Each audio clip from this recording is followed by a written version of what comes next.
Hello everyone, my name is Rishabh Kumar and today I will talk about how does a hydrogen powered passenger train works.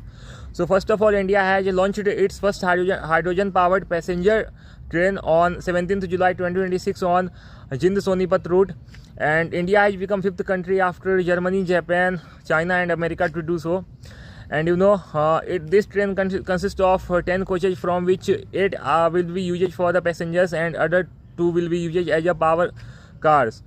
So this train requires or uses hydrogen and oxygen as a fuel. Like in old locomotives, hydrogen were used in engines to burn it, and there were also carbon emissions, lot of carbon emissions. But in this, power cars, the hydrogen is sent into hydrogen from the storage tank, and oxygen from the atmosphere is sent into PEM, which is proton exchange membrane, or you can say fuel cell. Hydrogen molecules get splits into proton and electrons, from which protons are get separated through the proton membrane, and electrons are forcefully passes through the external circuit, due to which electricity generates, and this electricity is then used for the power source.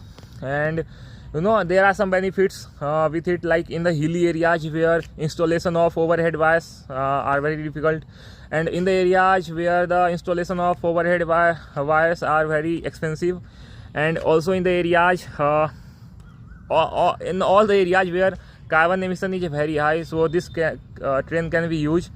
It is quite expensive, but it can be used. There are certain challenges also associated with it.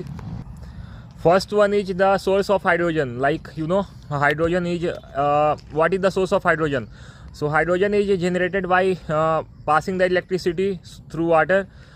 So the source of this electricity which is passing through the water, it matters a lot. Like if this source is based on renewable energy based sources, like if it comes through wind energy or solar panels, then we can call it green hydrogen.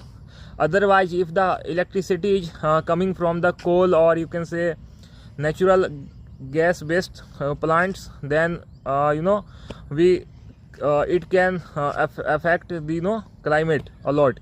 So despite of having some challenges, India can work on it. So it's just a start. So India can go for more in future. So I just wanna talk about this. Thank you.